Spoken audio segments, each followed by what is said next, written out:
Bom dia, gente. Sejam todos bem-vindos. Muito obrigado por estarem aqui em mais essa aula. Hoje, a pretensão é ir de Joel a Malaquias. Se não for possível, chegar perto de finalizar uma hora da nossa aula, eu vou passar direto para o livro de Malaquias e vou deixar os outros para vocês fazerem a leitura e tirar dúvida comigo se tiver necessidade. Tá bom? Vocês são livres para participar, não é porque eu vou tentar correr que eu não posso ser interrompido, tá? Tá tudo certo. Então, vamos lá. A gente está no profeta Joel. O profeta Joel é o profeta que atua no livro de Atos dos Apóstolos. Vocês lembram disso, não? Lembram disso, né? Após Atos 2, Pedro se levanta para pregar e ele então fala das palavras do profeta Joel a respeito do derramar do Espírito Santo. Um livro escrito pelo próprio Joel. A datação ela é muito incerta. Então a gente tem um espaço interessante aí de 40 anos mais ou menos em que o livro possa ter sido escrito, tá? É uma possibilidade, ou mesmo assim no pós-exílio, ou seja, está muito incerta a datação mesmo do livro de Joel, tá? O tema, o propósito do livro foi escrito por causa do povo de Judá diante de um juízo iminente, né? O tal chamado o Dia do Senhor e um chamado a arrependimento e a restauração, tá? O Dia do Senhor ele é cantado e ele é dito como um dia de bênção e um dia de vitória. E ele, de fato, o é para os que são do Senhor de verdade. Para os que fingem ser do Senhor, ele é um dia de derrota. Porque o dia do Senhor é o dia do juízo. O dia do Senhor é o dia sobre a qual a palavra fala de que não há condenação para os que estão em Cristo Jesus. O dia do Senhor é esse dia. E se a gente for fazer uma leitura teológica da Bíblia, a gente vai entender que o dia do Senhor é o dia que motiva a vinda de Cristo. Jesus vem para nos livrar do dia do Senhor. Porque o dia do Senhor é o dia em que já não há mais escolhas a fazer, já não há mais dúvidas a respeito de nada em ninguém. Todos nós já escolhemos um lado, vamos dizer assim, e seremos julgados por isso. Todos serão julgados. Entretanto, para aqueles que estão em Cristo não há condenação, mas há condenação para os demais. Quando Jesus diz, ide pregar o evangelho, quando vocês pregarem o evangelho, entrarem numa casa, digam, a paz do Senhor seja sobre vós. Se vocês forem aceitos, se não, chacoalhem a poeira dos pés. E aí ele vai definir algo assim, aquele que crer e for batizado será salvo. Quem não crer já está condenado e será condenado no dia do Senhor. Então, o tema do dia do Senhor, ele é presente daqui até o Apocalipse. Tá? Vamos lá. Joel 1 fala da devastação que acontece. Joel 2, 12 e 13, um chamado ao arrependimento. E esse é o ministério profético todo. Anúncio da ira do Senhor, chamado à restauração, ao arrependimento, a restauração de Deus ou a queda do lugar. Daqui para frente o mote até o fim do Velho Testamento é esse. Tá? Joel vai anunciar ainda o derramamento do Espírito, aonde a lei, né, como disse Jeremias, e Joel também vai falar algo assim, que a lei já não é mais escrita em tábuas de pedra, mas será interna, dentro do coração. Né? É o cumprimento do Salmo Davídico, né? De escondi a tua palavra no meu coração para não pegar contra ti, e é o cumprimento efetivo disso. Quando a lei ela já não é mais um agente externo que nos proíbe de fora para dentro, mas um agente interno, ou seja, a pessoa do Espírito Santo, né? A pessoa do próprio Cristo em nós, que ele é a palavra, ele é a Torá, né? E ele vai dizer para nós aquilo que nós devemos ou não devemos fazer. O Espírito Santo que habita em nós, como diz o apóstolo Paulo, nos ensinará todas as coisas, certo? E o final do livro de Joel, ele vai falar sobre o juízo final. E esse é o grande e poderoso dia do Senhor, tá? Então, Joel, a parte mais eminente, evidente do livro de Joel é quando a gente vai falar sobre nos últimos dias do Senhor derramarei o meu espírito sobre toda a carne. Os jovens terão visões, os velhos terão sonhos, e aí por aí vai, né? E é o cumprimento do Atos 2. Isso acontece em Atos 2. O próprio João Calvino, quando ele vai fazer a exegese, ele faz a exegese da Bíblia toda praticamente, e quando ele cita algo sobre Joel, ele vai falar sobre as calamidades são chamadas ao arrependimento e não tragédias naturais. A questão interessante de entender é que para aqueles que estão antenados na mensagem bíblica, todo evento ele é e está sob o ordenado de Deus. Você vai perceber isso nos profetas. A calamidade veio até nós, o Senhor permitiu. A invasão veio até nós, o Senhor ordenou. As doenças vieram sobre nós, sobre o nosso campo. As nossas colheitas estão secas, o Senhor assim permitiu. Isso é um pensamento comum das religiões antigas. Entretanto, na revelação bíblica, assim o é. Então, João Calvino interpretava então as calamidades naturais como eventos que o próprio Deus ou permitia ou ordenava para que houvesse então um arrependimento naquele povo que estava sob juízo, tá bom? Um outro comentarista vai dizer que o dia do Senhor revela que Deus intervém na história de forma decisiva, tá? R6 Pro o arrependimento verdadeiro é do coração e não só externo, né? Isso é muito interessante. Haviam atos de arrependimento, né? A Igreja Católica tem um ato de arrependimento e ela chama de ato quando a pessoa ela vai expressar o seu arrependimento para fazer para fazer a crisma, a primeira comunhão, ela tem que fazer um chama ato. Oh, meu Deus. Não é ato, oh, meu Deus, eu esqueci. Vocês estão me ouvindo?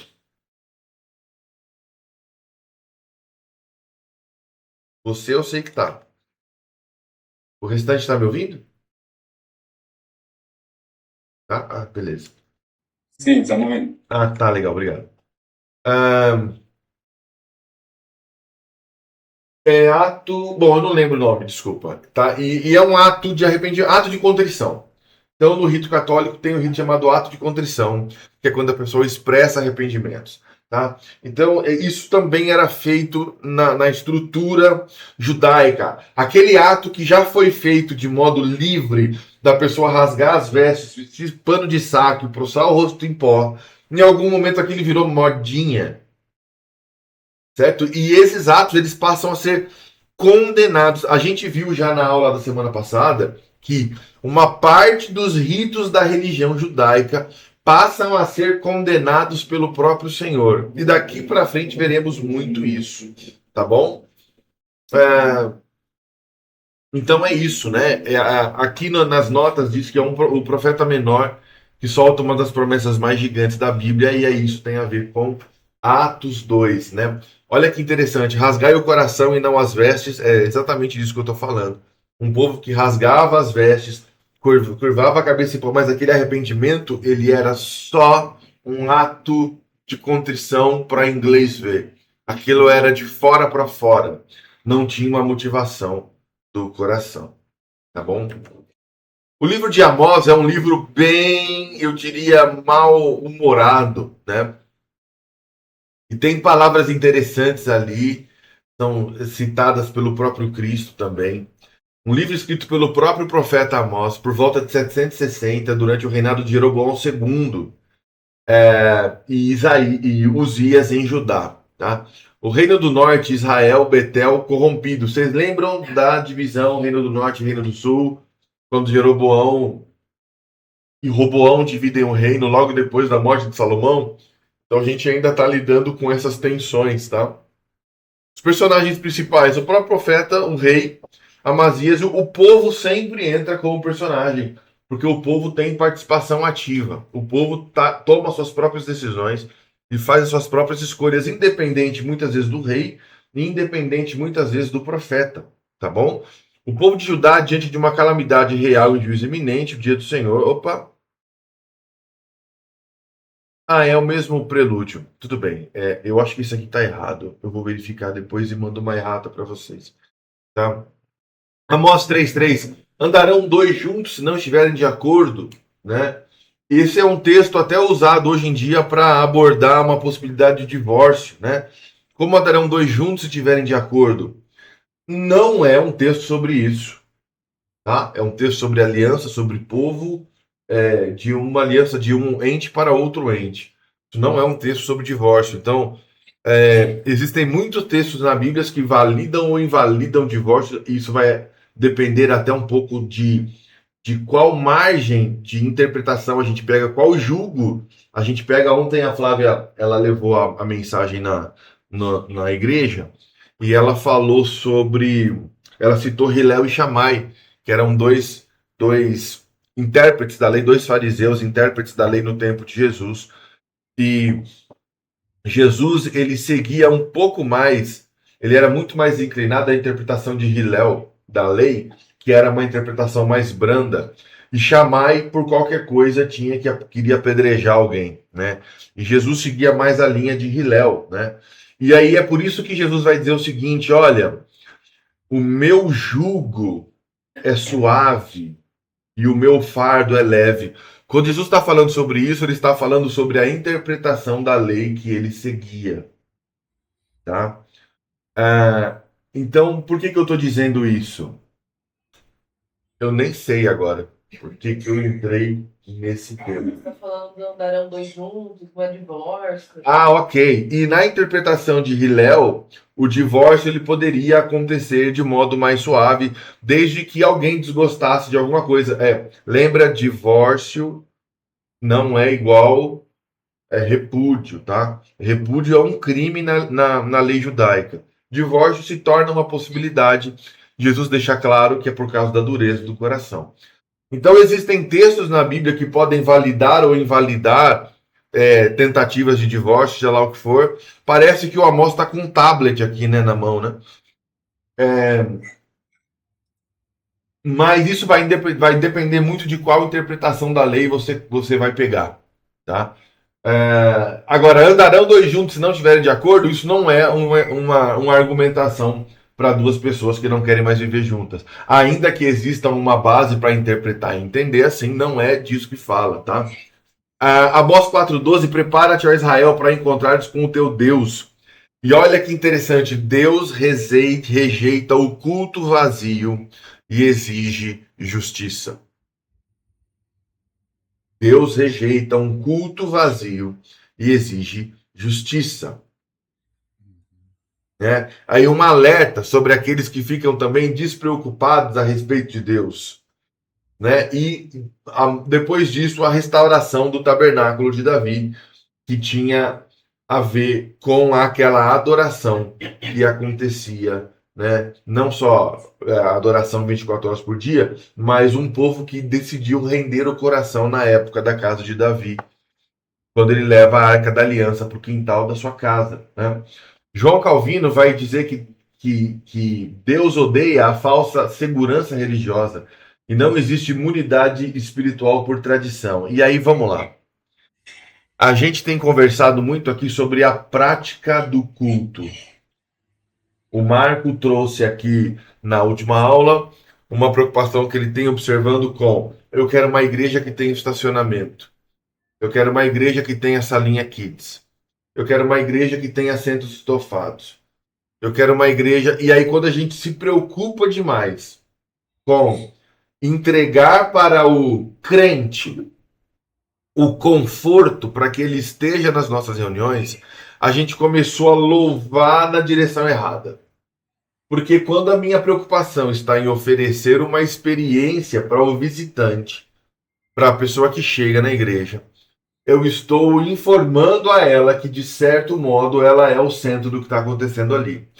Não é acidental que hoje nós tenhamos pregadores, eu não gosto de citar nome, né? Eu não vou citar o nome do David Leonardo aqui, que vai falar que você é o centro do coração de Deus. Entendeu? E assim, qual que é o problema? É que nós não somos o centro do coração de Deus. Nós somos a coroa da criação de Deus, mas nós não somos o centro do coração de Deus. O centro do coração de Deus é a fidelidade que ele tem consigo mesmo. O centro do coração de Deus é a construção do reino de Deus. Nós somos chamados a fazer parte do reino de Deus, não é o reino de Deus que é chamado a fazer parte do nosso conforto. Então, o livro de Amós, ele vai trazer essa questão sobre: você acha que está tudo bem porque você vai no culto, você acha que está tudo bem porque você cumpre uma série de disciplinas, porque o ato de contrição que foi denunciado em Joel você pratica e todo mundo acha bonito o que você faz, mas não existe imunidade espiritual por a tradição. Herman Bavinck, que também é um reformador, ele também fez um comentário da Bíblia toda, ele mostra que a ética e culto são inseparáveis. É muito interessante. Meu pai sempre disse isso. Domingo não é dia de culto. Dia de culto é segunda-feira. Entenda o pensamento do pastor Neto. A gente cultua a Deus de segunda a sábado na nossa casa. No domingo, a gente se reúne com os irmãos para celebrar a vida cristã. E eu acho que isso faz muito sentido. Porque a palavra culto implica sacrifício. A gente não costuma fazer sacrifício na igreja. E se a gente fica achando que entregar dízimo, oferta, primícia, de lá o que for, é fazer sacrifício, a gente está muito enganado. Porque a Bíblia nunca tratou isso como sacrifício. O sacrifício que o justo entrega é o sacrifício de lábios puros. É um sacrifício de lábios de louvor. É um sacrifício de abrir mão do próprio desejo, da própria vontade, para seguir um caminho de santidade. Então, o apóstolo Paulo vai dizer o seguinte: olha, entregue os vossos corpos como sacrifício vivo, puro, santo, agradável a Deus, e esse é o vosso culto racional. Então, enquanto a gente fica achando que o culto acontece no domingo na igreja, vem Amós para nos informar. E ele vai ser respaldado pelo Cristo, respaldado pelos apóstolos, de que o culto não acontece quando nós nos reunimos. De que o culto é a nossa ação de escolha pela santidade, escolha pelo evangelho durante a semana. E que quando vos reunis, ali haverá louvor, cântico, ali haverá palavra, se houver língua, haja quem interprete, e aí sim existe uma regra para o que nós chamamos de culto, e está tudo bem. Não tem problema chamar a nossa reunião de culto, a gente só precisa entender que a palavra culto, ela tem a ver com sacrifício, e a primeira vez que ela foi usada na Bíblia foi quando Abraão leva Isaac para sacrificar. Nós vamos lá adorar, nós vamos lá cultuar. Então a adoração não tem a ver com as músicas lentas e emocionadas que a gente canta na igreja. A adoração tem a ver quando eu escolho Deus em detrimento de qualquer outra coisa.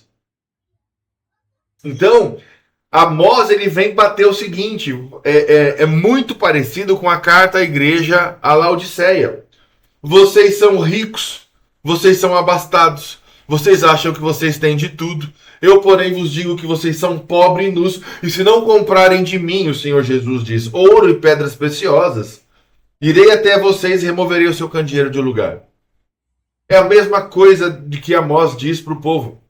Vocês são ricos, religiosos e completamente errados. Eu não quero cultos bonitos, eu quero justiça. Amém? Vocês podem deixar o microfone ligado, não tem problema, tá? Só se tiver, de repente, rolando muito barulho por aí. Mas se não, pode deixar ligado pra gente ter um pouquinho de resposta, tá bom? Se criança estiver por aí fazendo barulho e você quiser evitar, tudo bem, não tem problema, tá bom? Ô, É o caso, a criançada tá aqui. Não tem problema. Obadias parece comemoração de férias, né? Obadias de descanso, glória a Deus, né? Obadias, servo do Senhor, ele é o Obadias, é porque Obadias significa servo do Senhor, tá? Ele é o autor do livro de Obadias, provavelmente escrito entre 1586 e 1550. Você percebe que... Perdão, 500. Você percebe que enquanto Isaías ele escreve por mais de 60 anos, o tempo em que Isaías escreve, né? Você vê Obadias, ele escreve por volta de, então, 36 anos, né? Então, para quase a metade, né?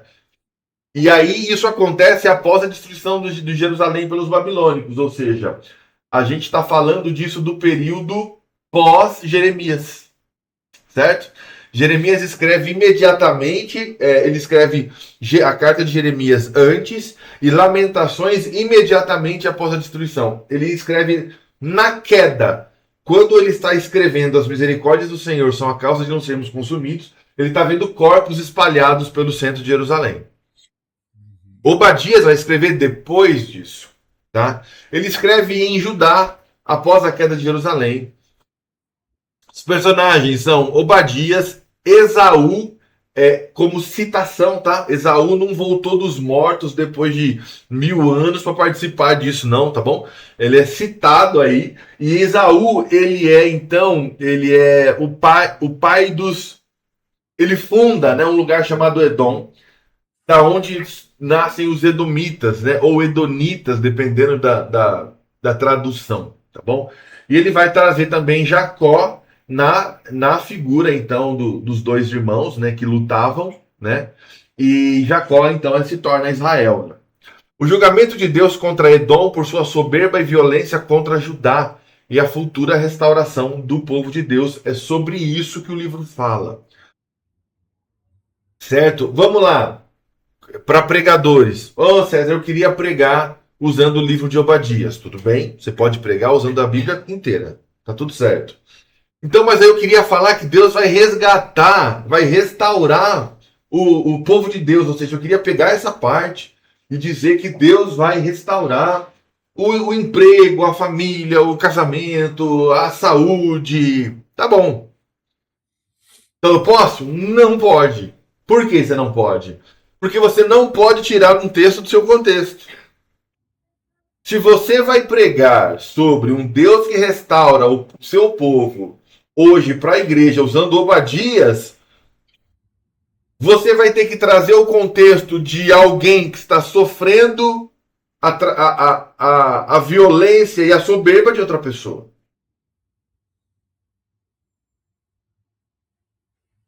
Você vai ter que avisar para esse irmão que a repreensão que o outro vai levar, ele não deve se alegrar nela.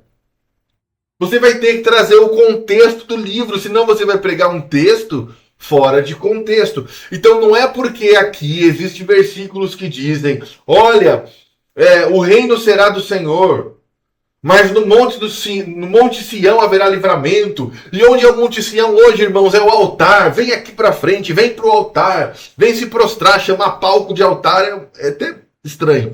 Mas vem aqui para frente, aí você vai dizer que o altar é a igreja. Você vai dizer que o Monte Sião é a igreja. E você vai dizer que ali haverá livramento. E você vai estar cometendo uma heresia porque você está pregando um texto fora de contexto. E você está dizendo que o texto está dizendo coisas que o texto não está dizendo. Então como é que a gente faz para pregar o texto de Obadias do jeito certo? Irmãos, Obadias falou para um povo que estava acontecendo assim. Edom atacava Israel. O Senhor vem sobre Edom, julga Edom, pune Edom, mas trata o coração de Israel.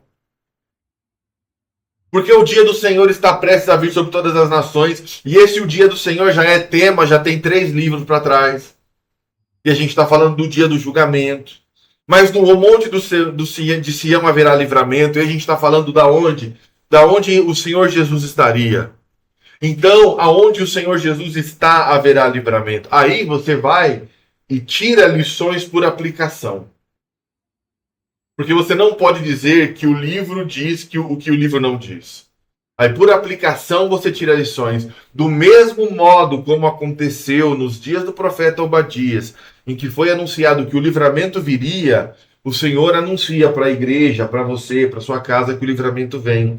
E o livramento vem do mesmo modo como o salmista diz: eleva os meus olhos para os montes, de onde me vem o socorro, e o meu socorro vem do Senhor, que fez os céus e a terra. Ou seja, o nosso socorro, o nosso livramento, seja quando o nosso irmão Esaú vem contra nós. Entende? Você não pode dizer que o livro de Obadias diz coisas que o livro não diz. Mas por aplicação, você pode então trazer o contexto para a igreja e encorajar a igreja a partir das promessas do livro de Isaías. Vocês estão entendendo como é que a gente faz? Sim.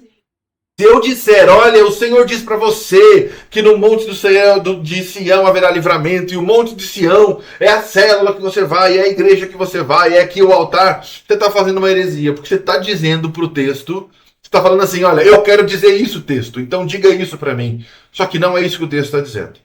Tá bom? John Calvino observou que o pecado principal de Edom era soberba, né? Para Calvino, Deus frequentemente derruba aqueles que depositam confiança em sua posição, riqueza ou segurança humana. Matthew Henry destacou que Edom foi condenado não apenas por fazer o mal, mas por se alegrar com a desgraça do povo de Deus. E o Palmer Robertson afirma que Obadias demonstra que Deus governa todas as nações da história e conduz os acontecimentos para o triunfo final de seu reino. E isso, assim, isso é muito calvinista, né? Deus governa todas as nações da história e conduz os acontecimentos para o triunfo final do seu reino. E não tem como não ver isso desse modo, né? Deus, existe a história humana acontecendo e existe por trás da história humana a história da redenção acontecendo. Independente dos nossos mandos e desmandos, das nossas confusões, o Senhor vai fazendo a obra dele. E eventualmente a linha do plano de Deus esbarra na nossa e vai gerando transformações na história, em nações, ou mesmo numa casa ou numa pessoa, né? É muito bonito o modo como Deus trabalha, como se ele visse uma história para além da história, né? Pelo menos é assim que eu tenho interpretado, né? Jonas, esse Jonas é complicado, hein? Eu já preguei o livro de Jonas inteiro em um culto. Na verdade, eu fiz isso 2 vezes. Eu fiz isso numa igreja aqui em Araras e fiz isso numa igreja em Diadema. Eu preguei o livro de Jonas inteiro no culto, os 4 capítulos. Fazia a leitura do capítulo e explicava ali o segundo capítulo, explicava. Foi uma pregação de 1 hora, mais ou menos. E tem uma coisa interessante que eu queria dizer para vocês. Jesus vai dizer o seguinte, deixa eu pegar a referência certa aqui. Quando eu troco de tela, vocês me veem ou vocês veem a tela? Não mexe nada. Nada. Ele continua a mesma coisa. Tá. Ele diz o quê? Isso, Mateus 12? Isso, Mateus 12, 39 e 40. A Flávia me mostrou aqui.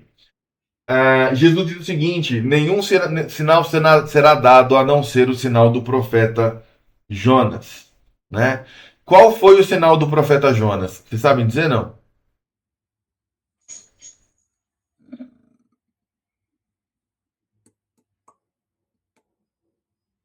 Ele fica 3 dias na barriga do peixe. Depois ele volta. Esse é o sinal do profeta Jonas. Arrasou, Jonas. Agora, você sabe o que é o mais complicado? Aí o que eu vou dizer, gente, desculpa, não é consenso na academia de teologia. Não é consenso, mas eu vou dizer mesmo assim, tá?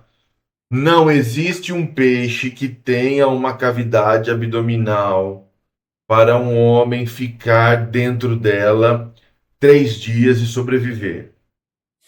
Existem peixes com cavidade abdominal que cabem um homem? Existe. E ela está cheia de suco gástrico. Mas não existe. Deus pode ter feito? Deus pode ter feito. É que eu acho que o milagre não é esse. O milagre é outro. E eu vou explicar para vocês. O milagre não foi Jonas ter ficado 3 dias na barriga do peixe vivo, depois o peixe vomitou. Apesar de parecer que é isso que o texto diz, só que não é isso que o texto diz. O Jonas é devorado por um peixe e o meu entendimento de metade da academia é esse, tá? Jonas morre. Ele ressuscita depois de 3 dias. E o peixe o devolve inteiro. O milagre não é Jonas sobreviver 3 dias na barriga do peixe. O milagre é Jonas ter sido devorado pelo peixe, morrer e o Senhor o trazer de volta inteiro depois de 3 dias. Por que eu digo isso? Quando você vai ler Jonas, você vai ver que ele clama das profundezas do inferno. E o Senhor o ouve da sua morte. Ele usa essas palavras. Ele usa palavras pesadas assim. Ele estava no seu inferno. A gente até pode... Eu vou até abrir uma biblinha aqui para a gente encontrar isso. Agora, o que eu estou dizendo, isso é doutrinário? Que eu mato e morro por isso? Não.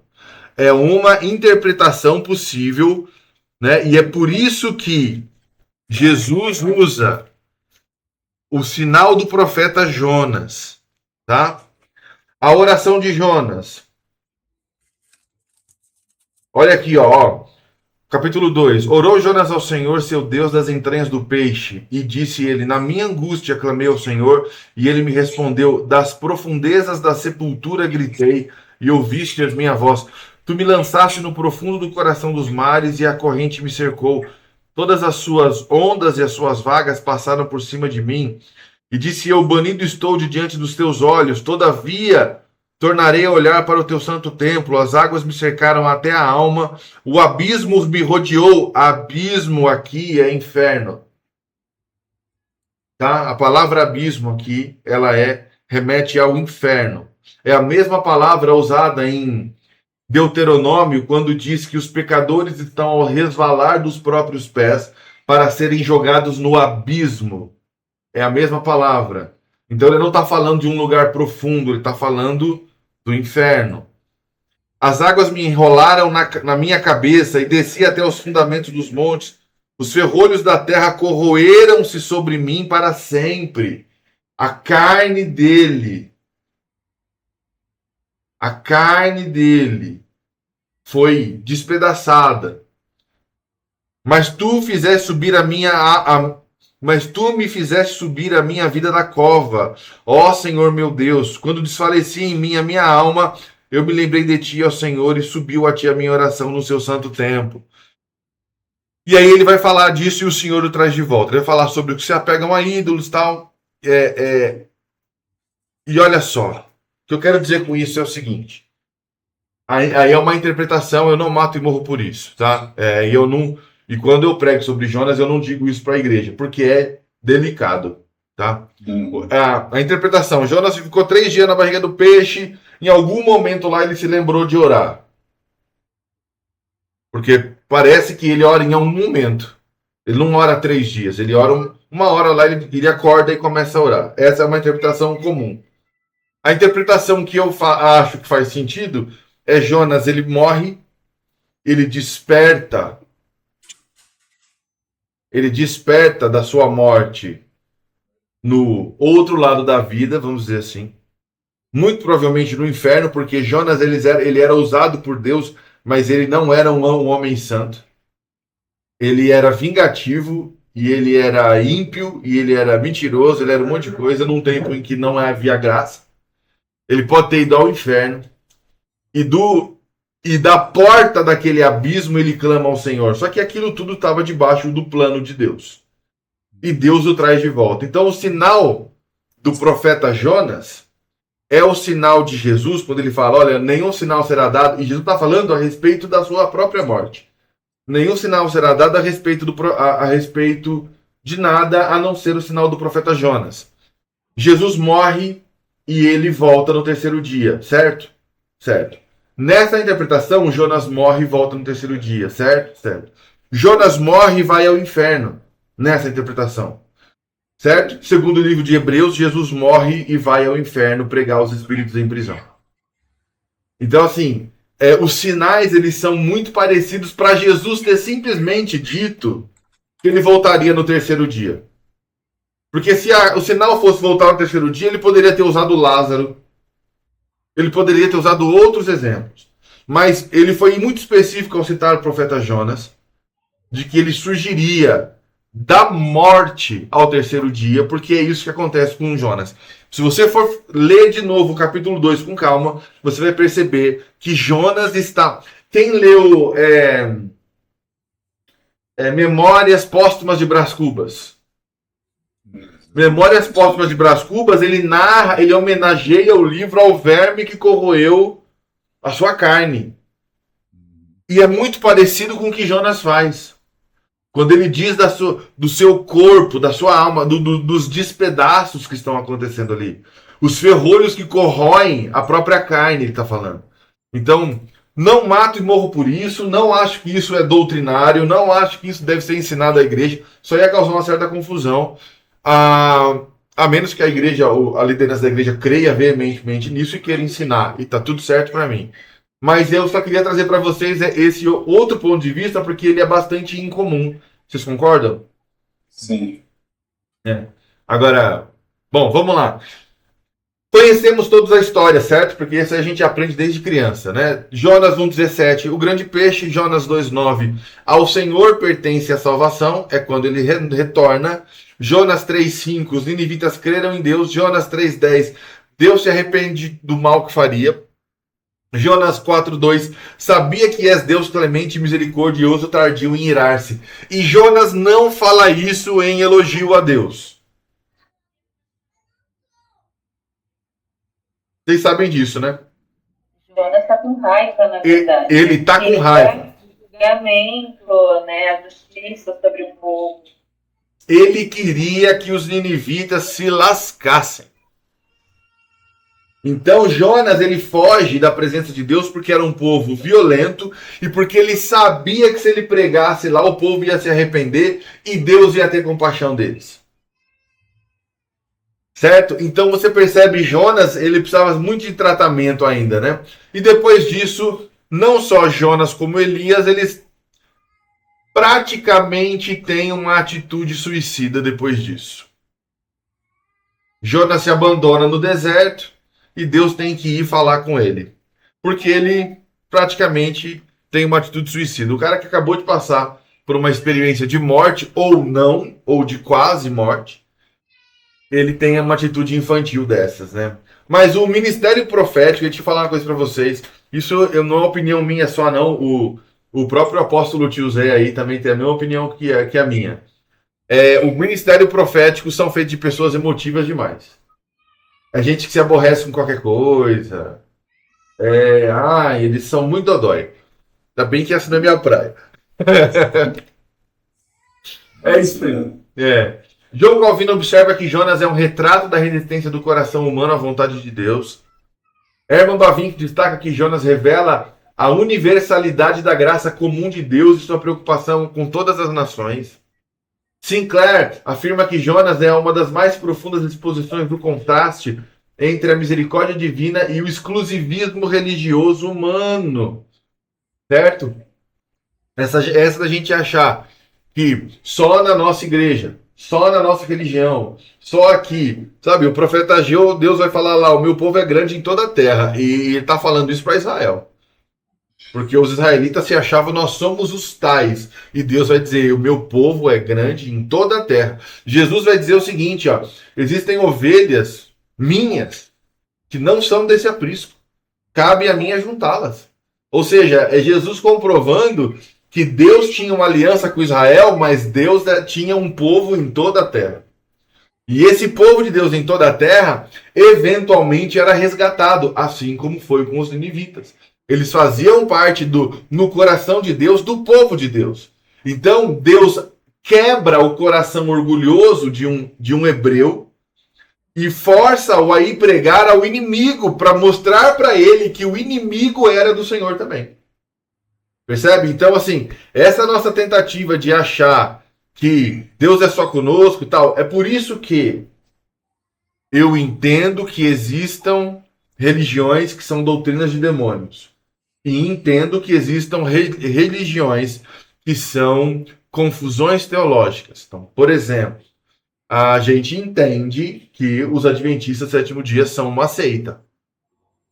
Por quê? Porque eles são sectários, porque a salvação é Jesus mais sábado.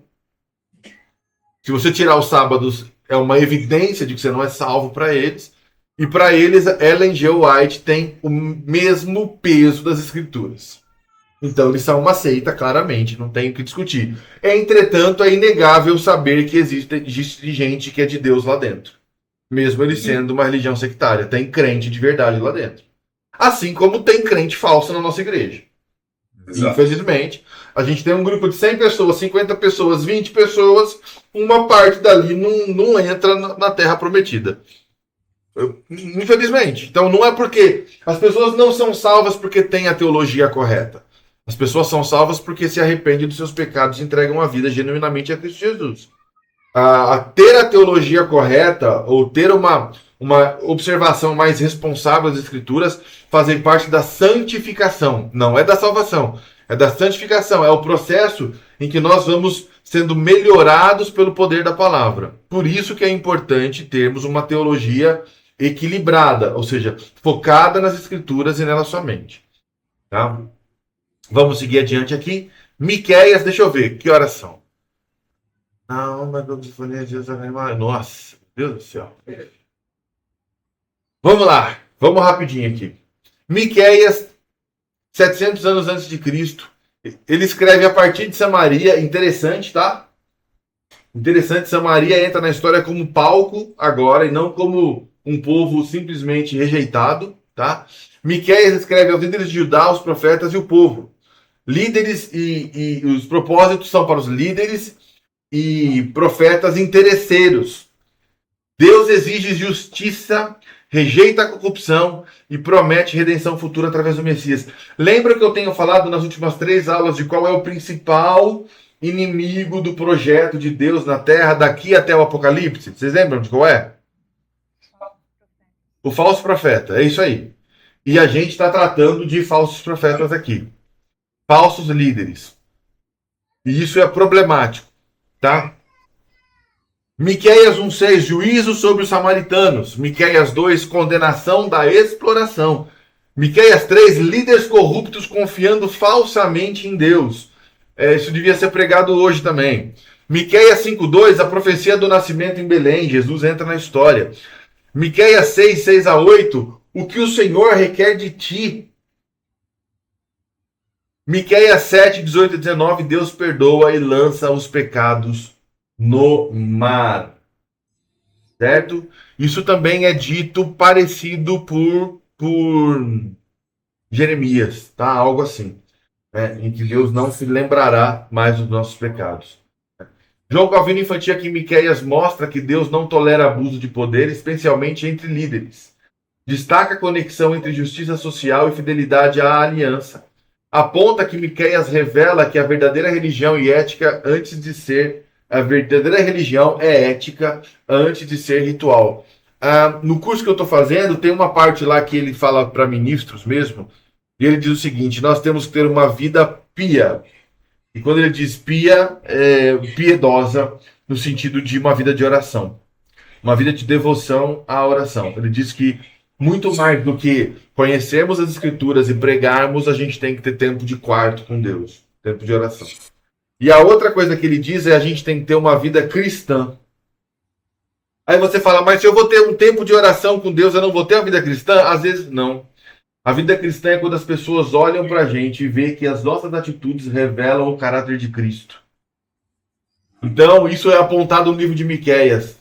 Não adianta você, então, entrar no quarto, orar 15 horas, se você dá mau testemunho com o teu vizinho. Esse é um ponto. Tá? A gente está falando aqui para um povo em que os seus líderes eram corruptos, os seus profetas eram vendidos e o povo seguia tudo isso, mesmo sabendo que estava errado. Tá? Eu tenho particularmente uma certa dificuldade em dizer o seguinte: olha, eu vou obedecer ao meu líder mesmo que ele estiver errado e Deus trate com ele. Eu tenho muita dificuldade nisso porque o apóstolo Pedro deixa muito claro isso em Atos capítulo 5, de que o que nos vale obedecer aos homens e desobedecer a Deus. Então o povo, ele tinha colhido mais bênçãos de Deus nessa época. Se eles tivessem ido para além daquilo que os seus líderes e o que os seus profetas diziam e tivessem obedecido à lei, que eles já conheciam. Nós temos sobre as nossas vidas líderes e guias que nos ajudam, nos levam até pastos bons e amém. Mas se um dia o meu líder se confundir, a minha obrigação como alguém que conhece as escrituras é desobedecer ao meu líder. Porque me vale mais obedecer a Deus do que obedecer a alguém. Eu sei que existem pessoas que pensam de um modo diferente. E eu também não estou aqui para debater a fé de ninguém. Eu só estou dizendo aqui que os líderes aqui levaram o povo para uma condição de dor, de exploração, de juízo. Mas é esse povo que conhecia a lei. E eles poderiam então ter seguido outro caminho. Então existe. Por isso que o povo sempre é uma personagem. O povo nunca é vítima. O povo não é vítima. O povo é uma personagem.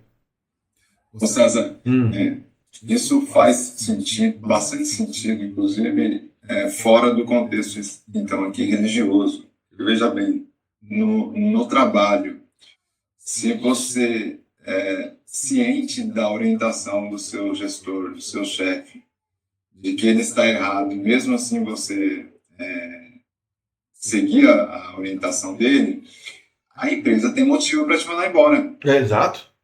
E se for mandado embora, não tem justificativa. Você vai falar que, cara, eu fiz porque meu chefe mandou. Tá bom, mas você fez algo errado. Exato. Você também vai ser desligado. Você fez algo errado sabendo que estava errado e mesmo assim fez porque o chefe mandou. Né? O seu imediato mandou. Mas você percebe que quando se trata da igreja, a gente, digo, povo evangélico, costuma engolir isso com muita facilidade? Sim, sem dúvida. Então assim, Deus trata, porque a gente foi ensinado, porque primeiro Deus trata com o líder, depois Deus trata com o povo. O que nós estamos vendo nos profetas até agora é que a pancada vem em todo mundo do mesmo jeito, cara. Exatamente. Pancada. Então assim, quando o meu líder errar, porque nós todos somos sacerdotes. Se o meu líder errou, a minha obrigação é chegar nele e falar, líder, você errou. Se meu líder insistir no erro, aí obedece ele que Deus trata com ele? Não, eu me retiro. Eu não vou seguir essa orientação. Eu não vou obedecer isso. Pedro deixa aí muito claro. Os chefes da religião judaica disseram para Pedro, parem de pregar a Jesus. E ele diz, mais vale obedecer a Deus do que obedecer aos homens. E seguiram o jogo deles, seguiram pregando.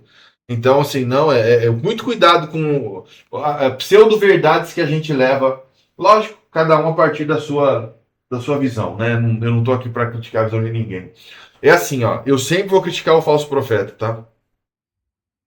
Não vou criticar doutrinas que eu não concordo. Doutrinas que eu não concordo, eu até posso trazer, gente, eu não concordo com essa doutrina por causa do motivo A e B, mas glória a Deus. Tá? Agora, falso profeta, gente que engana o povo, esses assim, David Leonardo, assim, eu sempre vou citar, entendeu? Daí pra frente eu vou citar, porque a gente aprendeu isso nos primeiros livros proféticos.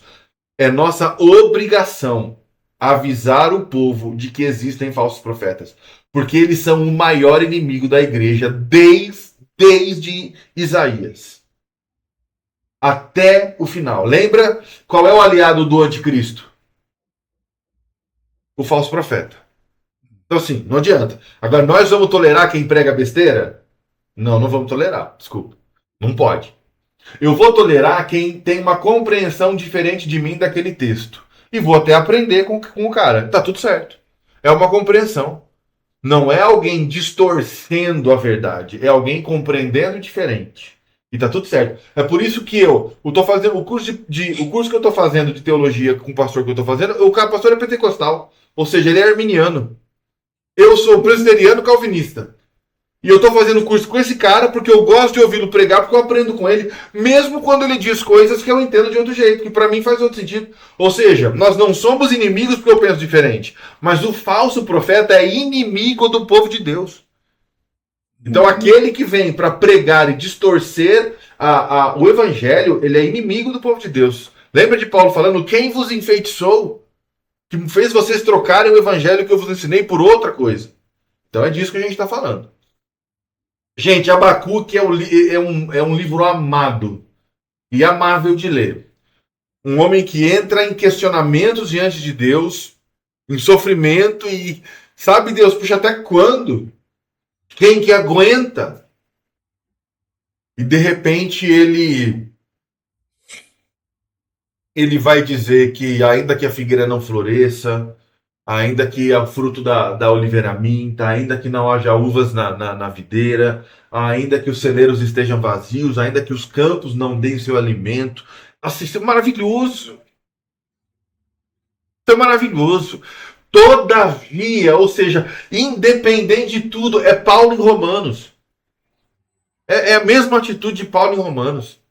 É a mesma atitude de Paulo falando assim, quem então nos afastará do amor de Deus que está em Cristo Jesus? A morte, a ira. É o mesmo comportamento quando ele diz, independente de tudo, eu perdi o trabalho, eu perdi dinheiro, eu perdi ente querido, eu perdi não sei o que. Eu me alegrarei no Deus da minha salvação. É enxergar que o nosso Deus resolve problemas de modo definitivo na ressurreição. Hoje Deus nos abençoa. Ô César, eu não tinha o que comer, o irmão trouxe a comida aqui em casa que a gente precisava. Glória a Deus, essa comida vai durar uma semana. E vai acabar de novo. E você vai precisar trabalhar para trazer sustento para sua casa. Ou outro irmão vai precisar dar uma doação. Todas as resoluções que nós temos aqui. Nossa, eu tinha um câncer e Deus me curou. Mas daqui a pouco eu vou morrer de outra coisa. De acidente de carro, de pancreatite, de outro câncer, de sei lá, AVC. Nós vamos morrer de outra coisa. Porque todos os problemas que nos são resolvidos aqui, eles são temporários. Eu não tinha um trabalho, estava passando fome, agora eu tenho um trabalho. É temporário, daqui a pouco você não tem trabalho de novo. Porque é assim. A vida é assim, mas chegará um tempo em que Deus vai resolver todos os nossos problemas de uma vez.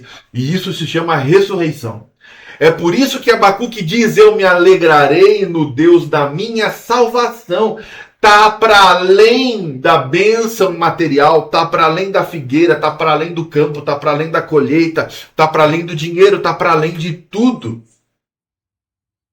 Deus é o Deus da minha salvação, porque um dia diante dele, nada mais, nada. Alegria eterna coroará suas cabeças, gozo e alegria alcançarão, e deles fugirá a tristeza e gemido. Isaías 35. Leiam, esse texto é maravilhoso. Então haverá esse dia. Então Davi, Senhor, restaura em mim a alegria da tua salvação.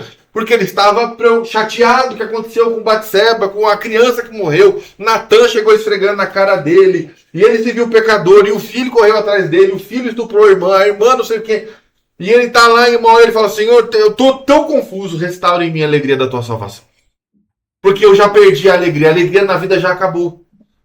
Mas se nós olharmos para frente e enxergarmos que a salvação que Jesus já pôs em nós, ela nos é o passaporte para a vida eterna, aonde todas essas questões não existem mais. A gente vai entender o que Abacuque entendeu. Amém? Amém. Virou pregação, hein? Virou. E, cara, oi? Eu não pulei Naum de propósito. Vamos voltar para Naum, então. Naum, antes da queda de Nínive, provavelmente ele escreve de Judá para Nínive, que era a capital da Assíria. O propósito é consolar Judá e o juízo justo de Deus contra maldade e opressão. Tá? O Senhor Deus é zeloso e vingador, o Senhor é bom, fortaleza no dia da angústia. O juízo contra Nínive, e ai da cidade sanguinária. E a queda irreversível. Isso aqui é a pregação da igreja contra o PCC. porque daqueles que fazem a maldade, espalham a maldade, lucram com a maldade, se alegram com a maldade. É o contrário do amor de 1 Coríntios 13. Em tudo o prazer deles estava na maldade, né? Não só contra Judá, mas como eles são os assírios, era contra muitos povos. Então eles eram opressores de uma região muito grande, né? Então Naum mostra que a paciência de Deus tem limite quando há persistência no mal. E Naum é um livro bem mal-humorado também, viu? Vou ser honesto. Naum enfatiza que o juízo de Deus aqui revela a santidade diante da violência humana. E aponta que Naum quebra a ilusão de que impérios poderosos são intocáveis.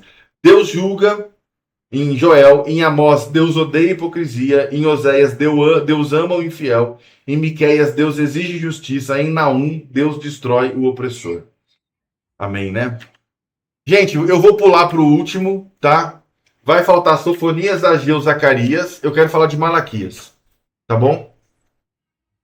E eu quero falar de Malaquias por um motivo que aí eu vou ser honesto pra você. Eu não aguento mais gente usar Malaquias para falar de dízimo. Porque Malaquias não fala sobre dízimo. E me perdoe dizer isso para vocês. Tá? Malaquias não fala sobre dízimo. E eu vou mostrar isso para vocês. O autor é Malaquias, por volta de 430, depois do exílio, depois da reconstrução do templo. Então, é depois de Esdras, depois de Neemias, depois de Deus ordenar aquele divórcio coletivo, mandando as pessoas embora, mulheres e crianças embora para a Babilônia de novo. Tá? E esse texto de Malaquias é escrito a partir de Jerusalém. Qual é o plano de fundo? Qual é o plano de fundo? Aqui, o plano de fundo aqui é Malaquias, um profeta, praticamente ele é o nome Malaquias significa meu mensageiro. Ele praticamente é o único homem de Deus naquele lugar. Os sacerdotes são bandidos. É a mãe das crianças. Os sacerdotes são bandidos. O povo de Judá está corrompido. E ele faz um alerta sobre a vinda de alguém superior, um mensageiro do futuro, tá? Que seria Jesus. Deus confronta a apatia espiritual e reafirma a sua aliança, prometendo juízo e redenção futura. Tá? Só um momento. Eu vou abrir aqui no livro de Malaquias e eu vou mostrar para vocês algo.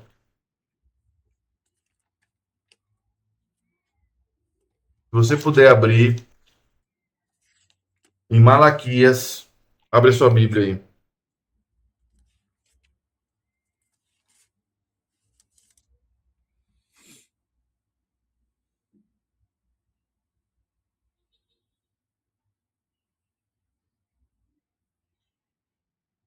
Malaquias.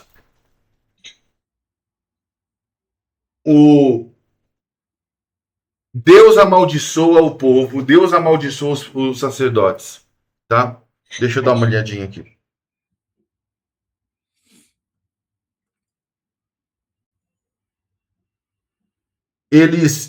Deus está cansado, olha que interessante. A palavra do Senhor a Israel por intermédio de Malaquias. Eu vos amei, diz o Senhor. Mas vós dizei, em que nos amaste?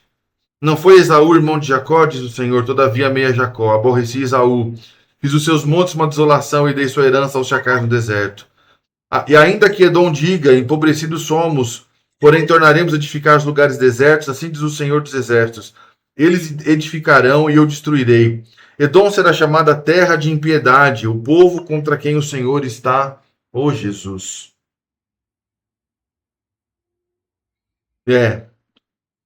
Desculpa. E o povo contra quem o Senhor está irado para sempre. Os vossos olhos verão e direis, o Senhor está engrandecido, ainda além dos termos de Israel. A gente está falando aqui de o que Deus trata com Edom, tá?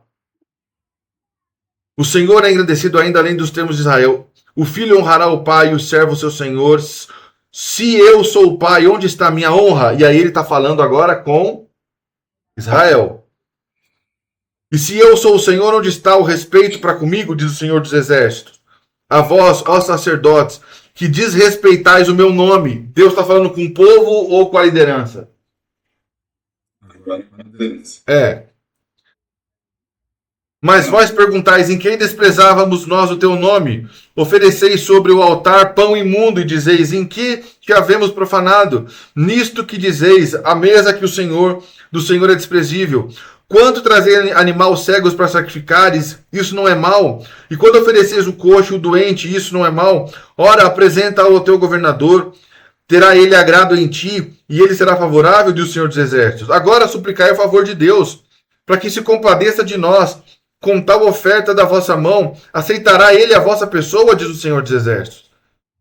Aí o sacerdote que não alerta o povo sobre a qualidade do sacrifício.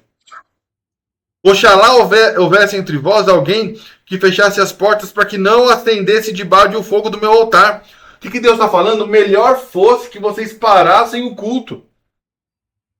Eu não tenho prazer em vós, do Senhor dos Exércitos, nem aceitarei da vossa mão a oferta. Desde o nascente do sol até o poente, meu nome será grande entre as nações. Lembra que eu falei isso? Meu nome grande entre as nações? Em todo lugar se oferecerão ao meu nome incenso e um oblado pura, porque o meu nome será grande entre as nações, diz o Senhor dos Exércitos. Mas vós o profanais quando dizeis a mesa do Senhor é impura, e o seu produto e sua comida é desprezível, e dizei também que canseira e o lançaste ao desprezo, diz o Senhor dos Exércitos. Vós ofereceis o roubado, e o coxo e o doente, assim trazeis a oferta, aceitarei isso da vossa mão, diz o Senhor. Maldito seja o enganador que, tendo animal do seu rebanho, promete e oferece ao Senhor por uma coisa vil, pois eu sou o grande rei, diz o Senhor dos Exércitos, o meu nome é temível entre as nações. É Deus amaldiçoando o povo aqui. Certo? Maldito seja. Eu vos amaldiçoo. Certo? É isso que significa, certo? Quando eu digo maldito, eu estou dizendo que ele está amaldiçoado, tá certo? É isso aí. Agora, sacerdotes, esse mandamento é para vós. Se não ouvirdes e não propuserdes do vosso coração dar honra ao meu nome, diz o Senhor dos Exércitos, enviarei a maldição contra vós. Opa! A maldição contra um povo que ofertava e um povo que dizimava, mas fazia isso errado, porque, segundo o primeiro capítulo, não era ensinado pelos sacerdotes. Agora a maldição se volta contra os próprios líderes de novo. E amaldiçoarei as vossas bênçãos. Sim, já as tenho amaldiçoado, porque vós não propondes isso no coração. Eu vos reprovarei a descendência, espalharei esterco sobre os vossos rostos, estercos dos vossos sacrifícios, e juntamente com esses seres serei levados para fora. Então saberei que eu vos enviei este mandamento, para que a minha aliança seja com o Levi do Senhor dos Exércitos, minha aliança com ele. Então ele está dizendo, olha, eu vou amaldiçoar vocês. Por quê? E aí a gente vai para Malaquias 3. Porque segue falando com os sacerdotes, tá? Vou para Malaquias 3. Vede, eu envio o meu mensageiro que preparará o caminho diante de mim. De repente virá o seu templo, Senhor, a quem buscais o mensageiro da aliança, a quem desejais, ele vem a mim, diz o Senhor dos Exércitos. Mas quem suportará o dia da sua vinda? E quem subsistirá? Ele está dizendo isso, vocês são sacerdotes, e vocês acham que por causa disso vocês são melhores, e vocês não suportarão aquele que vem depois de mim. E aí é Jesus. Quem subsistirá quando ele aparecer? Porque ele é como o fogo do ourives e como o sabão dos lavandeiros. Assentar-se-á como fundidor e purificador da prata, purificará os filhos de Levi e os refinará como ouro e prata. Então eles trarão ao Senhor ofertas em retidão, e as ofertas de Judá, de Jerusalém, são aceitáveis ao Senhor como nos dias dos antigos e como nos primeiros anos. Chegar-me-ei a vós para juízo, e serei uma testemunha veloz contra os feiticeiros e contra os adúlteros, e contra os que juram falsamente, e contra os que defraudam o trabalhador, e pervertem o direito da viúva e do órfão e do estrangeiro, e não me temem, diz o Senhor dos Exércitos. De quem que ele está falando, gente? Chamar-me-ei a vós para juízo, e serei uma testemunha veloz contra os que, sacerdotes fazem feitiçaria. Contra os que, sendo sacerdotes, são adúlteros. Contra os que, sendo sacerdotes, juram falsamente. Contra os que, sendo sacerdotes, defraudam, roubam o trabalhador. Pervertem o direito da viúva e do órfão, e do mensageiro, e do estrangeiro. E não me temem, diz o Senhor dos Exércitos. Ele está falando dos sacerdotes. Ele está falando dos homens de Deus. E aí ele não muda de assunto, ele segue. Eu sou o Senhor, não mudo, por isso, ó filhos de Jacó. Não sois consumidos desde os dias de vossos pais, vos enviaste os meus estatutos e não os guardastes. Tornai-vos para mim e eu tornarei para vós, o Senhor dos Exércitos. Mas vós dizeis, em que havemos de tornar? Roubará o homem a Deus? Todavia vocês me roubais e dizeis, em que te roubamos? Nos dízimos das ofertas alçadas. Ele está falando para quem? Para o povo ou para os sacerdotes? Os sacerdotes. Isso não é mensagem para a igreja, isso é mensagem para o pastor. Por quê? Com maldição sois amaldiçoados, porque me roubais, vós, a nação toda. Trazei todos os dízimos à casa do Senhor, para que haja mantimento na minha casa. E depois fazei prova de mim, diz o Senhor dos Exércitos. Olha lá. Isso soa muito mais com devolva na casa do tesouro aquilo que vocês desviaram para seu bel prazer. Devolva na casa do tesouro aquilo que você desviou. Para que a maldição que eu lancei sobre o povo e sobre vocês no capítulo 1 e 2, eu retire. Está entendendo? A maldição. Aí vamos seguir aqui só para você entender. Abrir a janela do céu, derramar sobre vós bênção tal, que dela advinha a maior abestança. Repreender o devorador para que não consuma o fruto da terra. Esse devorador, ele é enviado por Deus nas primeiras maldições. É Deus dizendo o seguinte, olha, eu vou amaldiçoar vocês porque vocês estão corrompendo a viúva, o estrangeiro, o órfão. Por quê? Porque era para haver mantimento na casa do tesouro, e o mantimento serve para alimentar a família levítica, a viúva, o órfão e o estrangeiro. Agora vocês defraudam o trabalhador, vocês roubam o trabalhador. Vocês pervertem o direito da viúva. A viúva tinha direito de ir ao templo pegar alimento.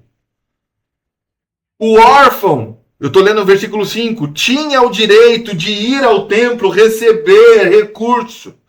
O estrangeiro vai até o templo receber alimento, mas vocês defraudaram o direito deles. Vocês roubaram a eles todos. Vocês tiram do trabalhador, ou seja, vocês recebem do trabalhador o dízimo e a oferta.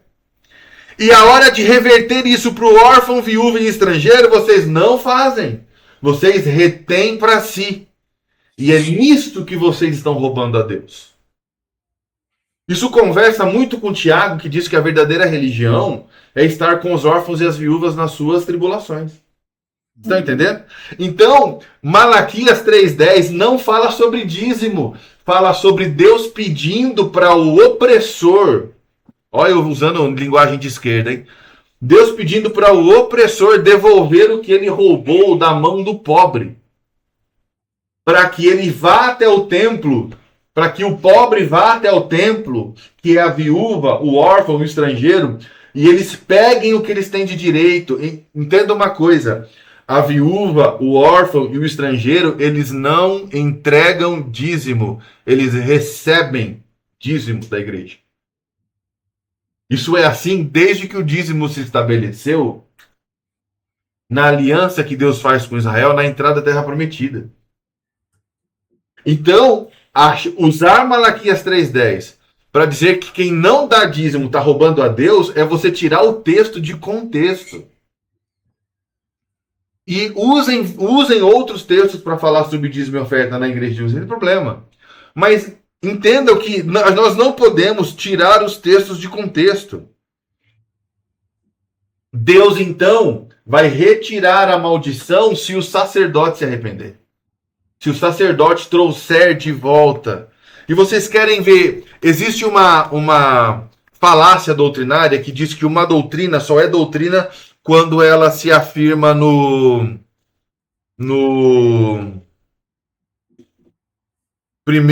primeiro,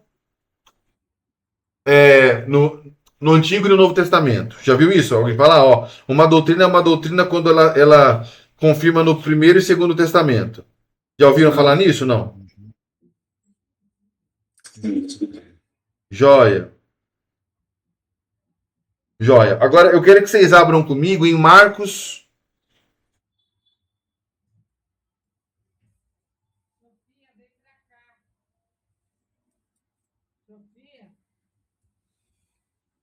Esse é o texto de Lucas aqui.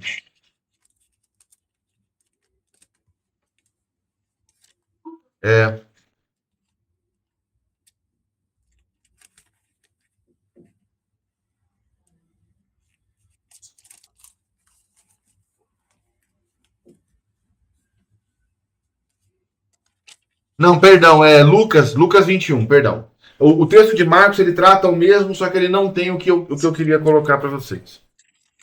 É Lucas 21.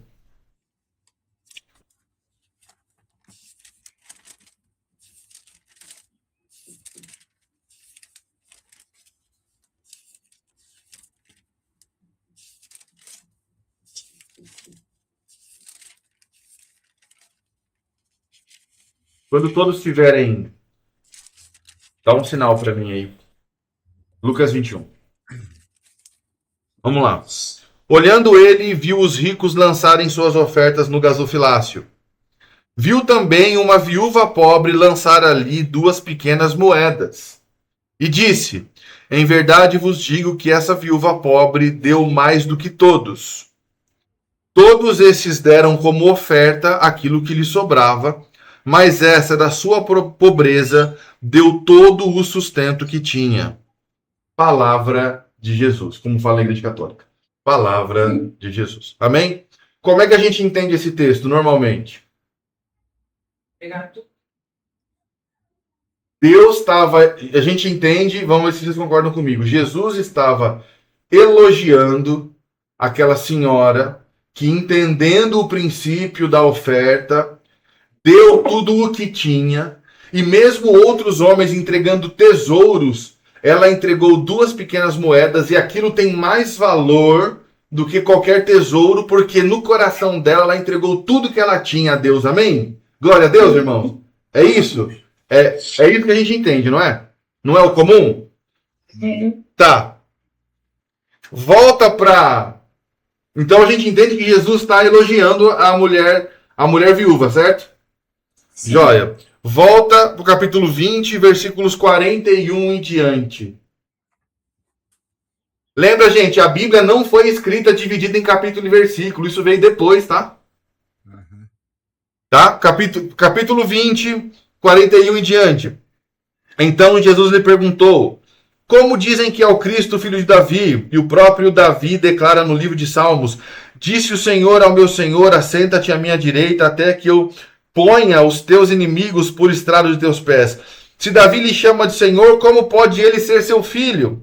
Ouvindo todo o povo, Jesus disse aos seus discípulos: cuidado com os escribas, guardai-vos dos escribas, que querem andar com vestes compridas e amam as saudações nas praças e as principais cadeiras nas sinagogas e os primeiros lugares nos banquetes, devoram as casas das viúvas, fazendo por pretextos largas orações. Estes receberão maior condenação. O que Jesus está falando aqui? Dos líderes religiosos que devoram as casas das viúvas, tiram dela o sustento, tiram dela o alimento, vão à casa dela fazer oração e dizer que elas precisam retribuir essa oração com pão, com não sei o que, e com oferta. Lembra do que eu falei antes? Idosos, órfãos e estrangeiros não ofertam, eles recebem. O que Jesus está fazendo no capítulo 21 é uma denúncia, não é um elogio. Ele está denunciando. Pega o contexto. Ele está dizendo, olha só, por causa de maus líderes, os escribas, eles eram aqueles que chefiavam uma parte do templo. Eles eram aqueles, então, que iam até as pessoas fazer orações, recebiam por essas orações. E aí faz essa velhinha ainda ir no templo e ter que entregar uma oferta quando ela tinha que ir ao templo receber oferta. Então Jesus está, ele pode estar elogiando a atitude dela, porém ele está dizendo, tá vendo? Por causa que o escriba devorou a casa dela, ela está entregando tudo que tinha. Ela está entregando o seu sustento. O que ele está dizendo? Se ninguém entregar nada para essa velha comer, ela vai morrer porque ela não tem mais nada. E quem tirou tudo dela? A liderança da igreja, e a igreja tirou tudo dela. Então Jesus está denunciando o que Malaquias está denunciando em Malaquias 3, capítulo 10.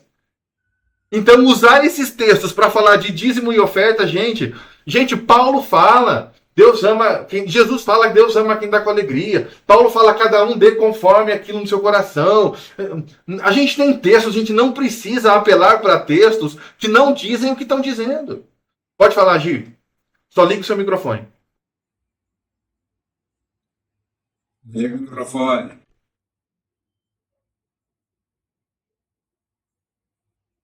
Não estamos escutando.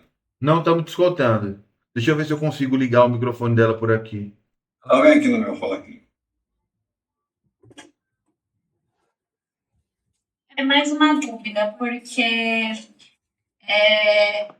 que eu entendi é que era ensinado essa denúncia que Jesus estava fazendo, é que naquela época estava sendo ensinado que as viúvas também deveriam entregar os seus dízimos e as suas ofertas. É isso? Estava sendo ensinado algo que não era a realidade. Na verdade, ela tinha que receber. Quando você vai para Malaquias 3,10, você vê lá o seguinte, ó, trazei os dízimos à casa do tesouro para que haja comida. O dízimo sempre foi comida. Ofertas alçadas eram, então, ouro, prata, para mantimento da estrutura. Dízimo sempre foi comida, certo? E os órfãos, as viúvas, porque viúva não trabalha. Órfão, ele não tem um pai para sustentar. Então, até que esse órfão se torne um adulto e apto para pagar o imposto, ele recebia auxílio do templo. Então, a relação de dízimos e ofertas, ela é relacional. A gente entrega, a gente que produz entrega para que quem não produz tenha o que comer.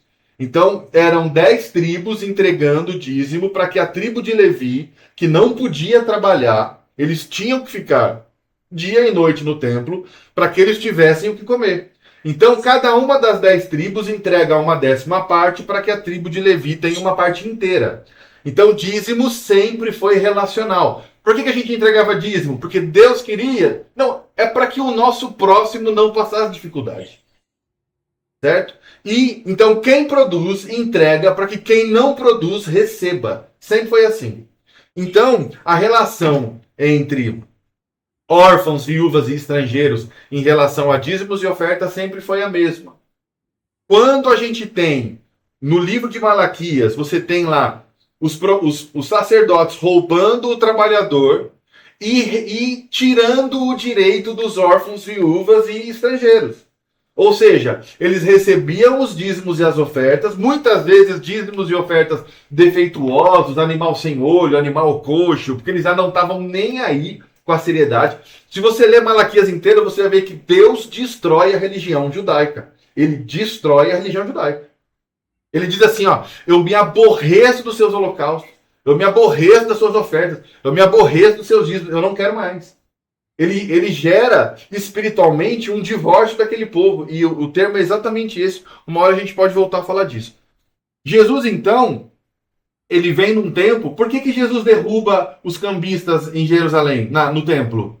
Porque os irmãos saíam de viagem com o seu boi. Eles paravam em um lugar lá em Belém, vendiam o seu boi por moedas do templo chegava no templo e falava assim, olha, essa moeda aqui é equivalente a um boi para o meu sacrifício. E ali no boi ele trocava as moedas, ele tinha trocado um boi lá atrás.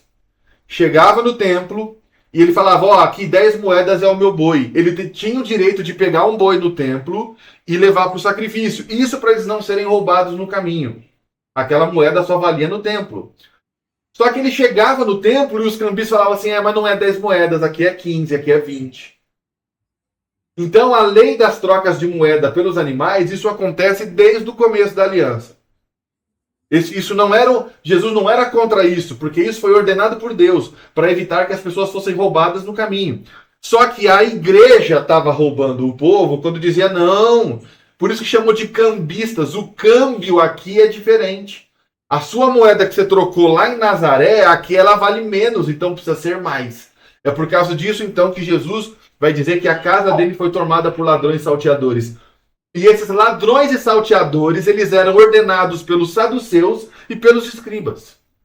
Ou seja, era uma mecânica de corrupção para enriquecimento dos líderes da religião judaica. Então, assim, nós podemos trazer a mensagem de Malaquias para o dia de hoje? Podemos. A gente vai ter que apontar o dedo na cara dos pastores e dizer, vocês que estão roubando o dinheiro da igreja para comprar carro. Vocês que estão roubando o dinheiro da igreja que a gente não consegue oferecer uma cesta básica para ninguém. A gente não consegue pagar uma conta de luz do irmão porque você está reformando a sua casa. Esse é o contexto de trazer Malaquias. Porque você vai ter que dizer para o líder da igreja, dizer, se arrependa e devolva os dízimos que o povo deu. O povo deu dízimo manco, ok, mas deu, mas vocês roubaram. Então, é o mesmo. Aí você traz isso para Lucas, é o mesmo sistema. Você está vendo uma pessoa que deveria ir na igreja receber, ela tendo que dar o que ela tem para passar fome no dia seguinte. E aí, Deus amparou essa viúva? Não é que eles estavam ensinando, não é que a viúva estava fazendo errado, né? É mais o suporte que ela não estava tendo. Não, a viúva estava fazendo errado, ela não tinha que estar ofertando, ela tinha que estar recebendo. Mas existia uma exigência, então, os escribas iam às casas da viúva convencê-las a dar tudo que tinha. Convencer ela a dar o dízimo. Eles estavam constrangendo pessoas fragilizadas a entregar o que elas deveriam ir receber. Então isso é uma denúncia. Então Jesus, muito mais do que estava dizendo que aquela mulher deu mais do que todo mundo, porque ela deu tudo que tinha, 3 versículos atrás ela está dizendo, cara, os líderes estão roubando as velhinhas. E aí, 5 minutos depois, ele olha e fala, lá, tá vendo? Ó? Olha lá. E ela ainda deu mais que todo mundo, porque ela deu tudo que ela tinha. Então, assim, Jesus não está elogiando a atitude de uma senhora que entende o valor. Ela não produz. Ela não produz. Ela não produz. Uma pessoa que não produz, ela não dizima, porque dízimo, ele é o fruto da nossa produção. Uma pessoa que não dizima, não produz, não entrega, ela recebe. Ô César, mas ela recebe aposentadoria. Então, é o que o templo devia fazer. Então, assim, eu particularmente, eu acho que uma pessoa aposentada não é obrigada a entregar dízimos e ofertas. Ô César, mas Deus atua por princípios. O princípio é esse. O princípio é, se os líderes da igreja pararem de roubar a igreja, a velhinha e o órfão e o estrangeiro podem receber e não precisam dar. Esse é o princípio. Agora a questão é, nos nossos dias, o que faz roubar a igreja? Às vezes a estrutura da igreja rouba a igreja.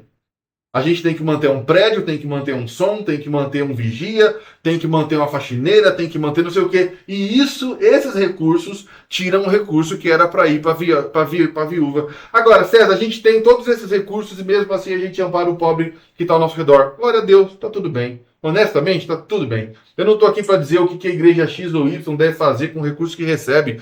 Eu só estou aqui para dizer que esses textos não podem ser usados para isso. O apóstolo Paulo Jesus ricamente vai falar sobre os irmãos que doam com alegria, que entregam com alegria. O problema é que os textos que a gente usa para tirar dinheiro do povo, a gente usa fora de contexto. Honestamente, você consegue ler agora do capítulo 20, versículo 46 até o 21, e achar que está tudo bem, fazer uma velhinha e entregar tudo que tem? Achar que Jesus está elogiando, achar que Jesus está aprovando isso, quando na verdade o que ele está fazendo é condenar os escribas, condenar os saduceus, que eram a classe que governava sobre o templo. Entende, gente? É por isso que eu quis pular os outros livros para vir, porque os outros se repetem um tanto. Você vê que eu já nem tinha nem tanto para ficar falando sobre como nos primeiros profetas a gente tinha muito conteúdo para falar. Nesses menores eles se repetem muito, né? Por isso até que eu por isso até que eu falei, gente, eu vou passar para o último, porque esse é determinante.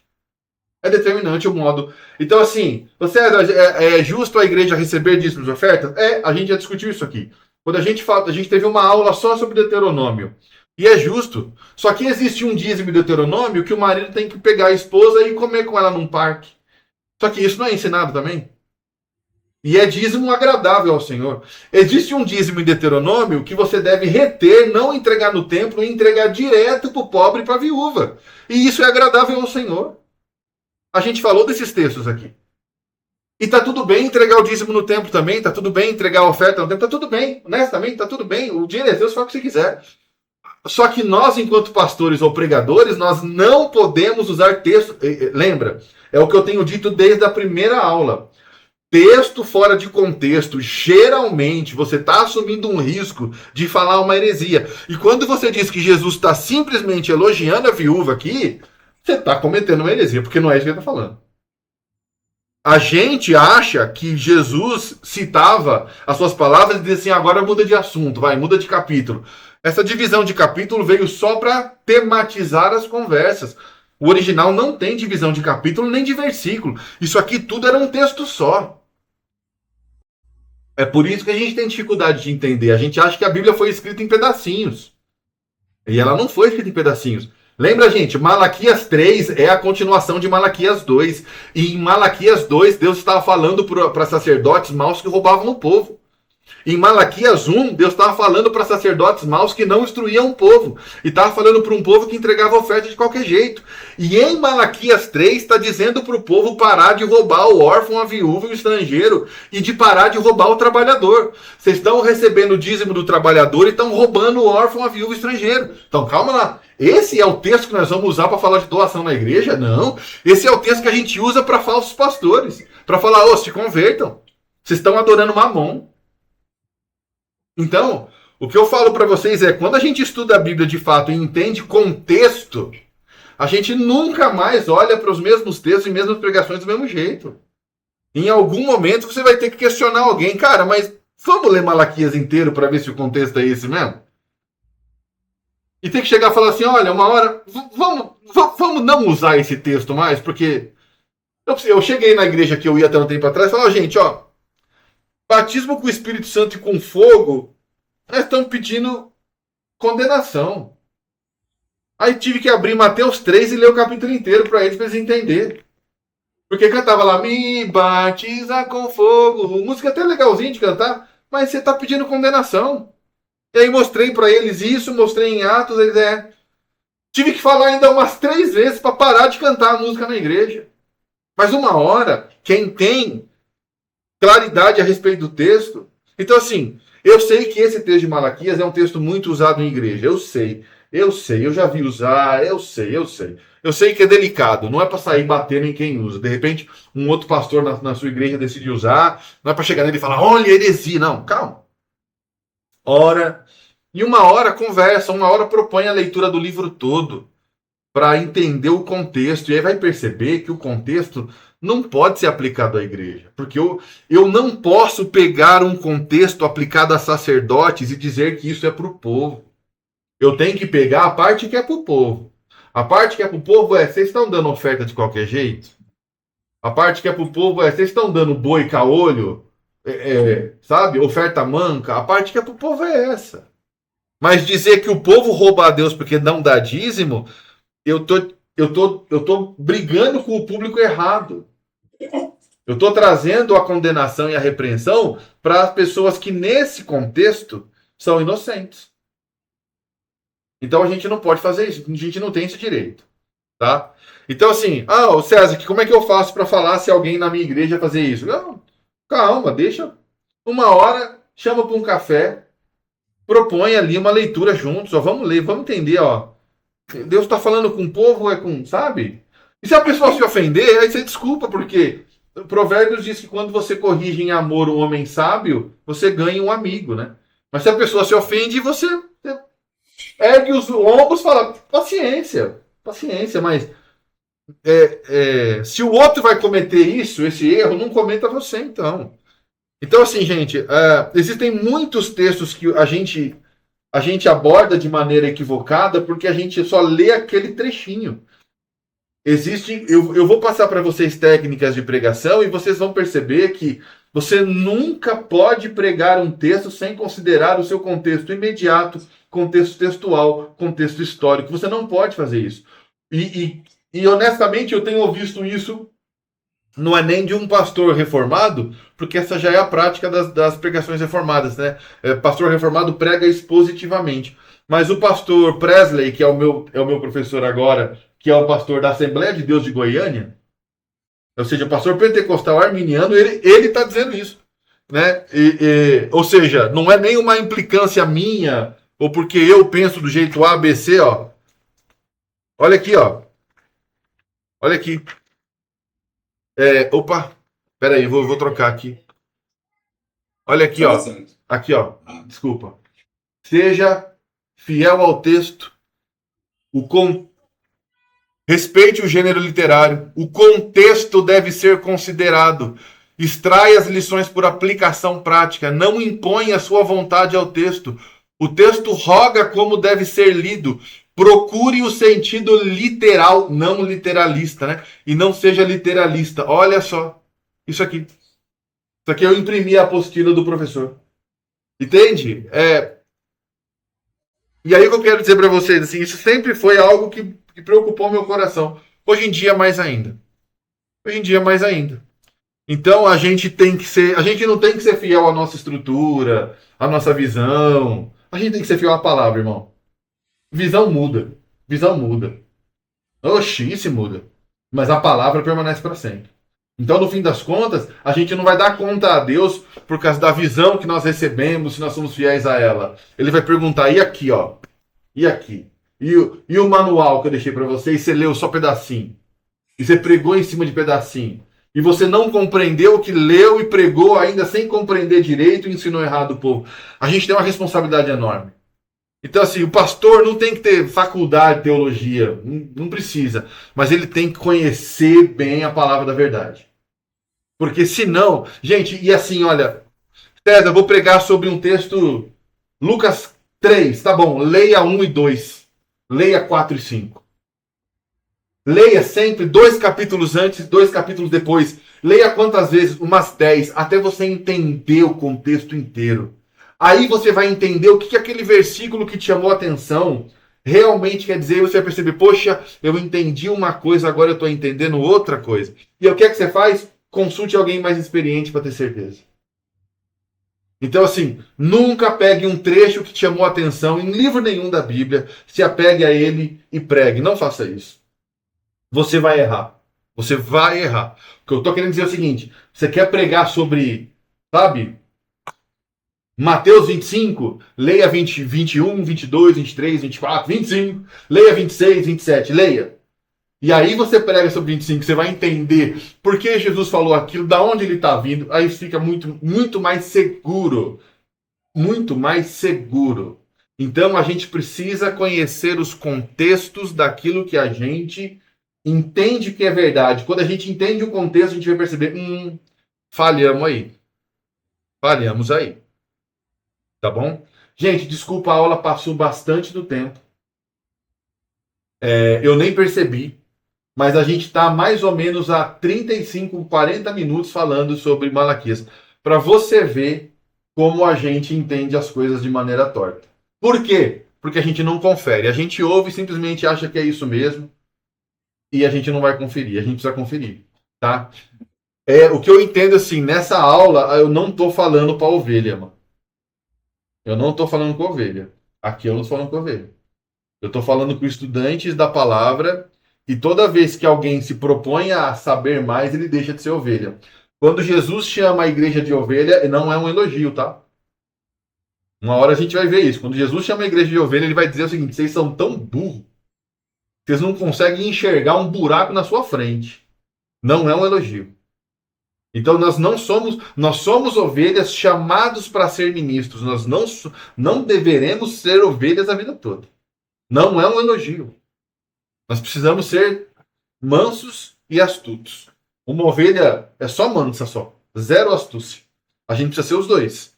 Então eu preciso ter o coração ensinável da ovelha que é repreendido pelo pastor. Amém. Mas a minha mente tem que ser a mente a minha mente tem que ser a mente do pastor. Mesmo que eu não seja. O membro da igreja que estuda a palavra, ele tem que ter uma cabeça pastoral. E não uma cabeça de quem vai dar trabalho a vida inteira para os outros, sabe? Me perdoem, gente, pelo horário estendido da aula. É incomum. Geralmente, o máximo a gente vai até 10h20. Eu quero agradecer vocês. Se alguém tem alguma coisa para falar, a gente está com 1h35 de aula. Alguém quer falar alguma coisa para encerrar? Não. Não? Então, se alguma coisa no que eu disse aborreceu a vocês, eu espero que o Espírito Santo ajude vocês a lidar com isso. Mas, apesar de ser um pouco duro, eu tenho certeza que o contexto que eu mostrei para vocês dá para fazer vocês entenderem que a gente precisa rever como a gente diz o que diz. Amém? Deus abençoe vocês, gente. Beijão. Beijão, bonequinha do tio. Dá tchau pro tio. Tchau, gente. Sofia, Zoe, Pri, Tchau, Pedro. gente. Tchau. Bom fim de semana. Amém. Tchau.